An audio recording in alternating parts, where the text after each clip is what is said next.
கர்த்தருக்குள் பிரியமானவர்களே, October 5 Elon G white அம்மையார் அவர்களுடைய மாரநாத்தா புத்தகம், பக்கம் 555. இன்றைய தியானத்திற்காக தெரிந்து கொள்ளப்பட்ட தலைப்பானது வானத்தில் தேவனுடைய பிரமாணம் காணப்படுகிறது. வசனம் சங்கீதம் 50வது அதிகாரம் 6வது வசனம். வானங்கள் அவருடைய நீதியை அறிவிக்கும், தேவனே நியாயாதிபதி.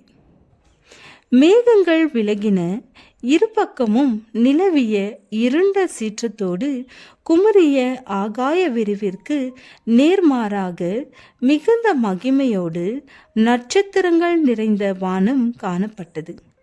பரலோக பட்டணத்தின் மகிமை பாதியாக திறந்திருந்த அதன் வாசல்கள் வழியாக கடந்து வந்தது.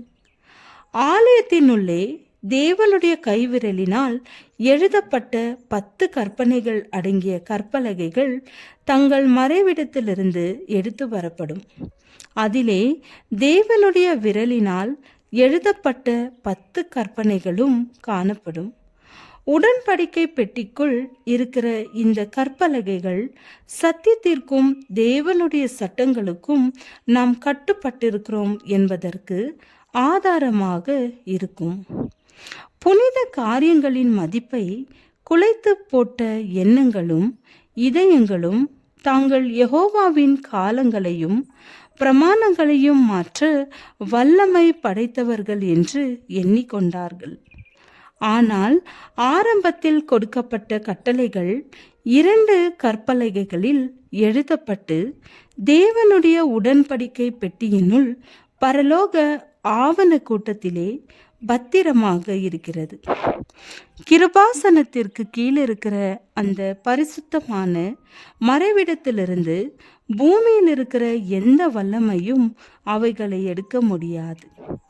மடிக்கப்பட்ட 2 கற்பலகைகளையும் பிடித்திருக்கிற ஒரு கை வானத்திலே காணப்படுகிறது. வானங்கள் அவருடைய நீதியை அறிவிக்கும், தேவனே நியாயாதிபதி என்று தீர்க்கதரிசி சொல்லுகிறார். இடி முழக்கங்களுக்கும் அக்கினிக்கும் நடுவே வாழ்க்கையின் வழிகாட்டியாக சீனாய் மலையிலே கொடுக்கப்பட்ட தேவனுடைய நீதியாகிய அந்த பரிசுத்த கற்பனைகள் இப்போது நியாய சட்டமாக மனிதனுக்கு வெளிப்படுத்தப்படுகிறது. அந்த கரம் அந்த கற்பலகைகளை திறக்கிறது. அக்கினியினாலே எழுதப்பட்ட 10 கற்பனைகளும் அங்கே காணப்படுகின்றன. எல்லோரும் வாசிக்க தகுந்த விதத்தில் அதன் வார்த்தைகள் தெளிவாக இருக்கின்றன. அவர்களுடைய நினைவின் சக்திகள் எழுச்சி அடைகின்றன. முரணான சமய கருத்துக்கள், மூட நம்பிக்கைகள் ஆகிய இருள் அவர்கள் மனதிலிருந்து அகன்று போகிறது. அங்கே புரிந்து கொள்ளக்கூடிய விதத்தில் சுருக்கமாக அதிகாரத்தோடு ஆண்டவருடைய 10 கற்பனைகளும் பூமியின் குடிகள் அனைவருக்கும் முன்பாக காண்பிக்கப்படுகிறது. தேவனுடைய பரிசுத்த கட்டளைகளை மிதித்து போட்ட மக்களுடைய பயத்தையும் அவர்கள் மனம் உடைந்த விதத்தையும் விவரிக்க இயலாது.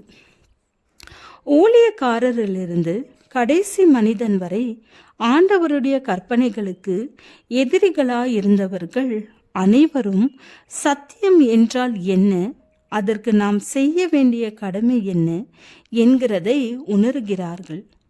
7ஆம் நாள் கற்பனையாகிய ஓய்வு நாளே ஜீவனுள்ள தேவனுடைய முத்திரையா இருக்கிறது என்கிறதை மிகவும் தாமதமாகவோ புரிந்து கொள்கிறார்கள்.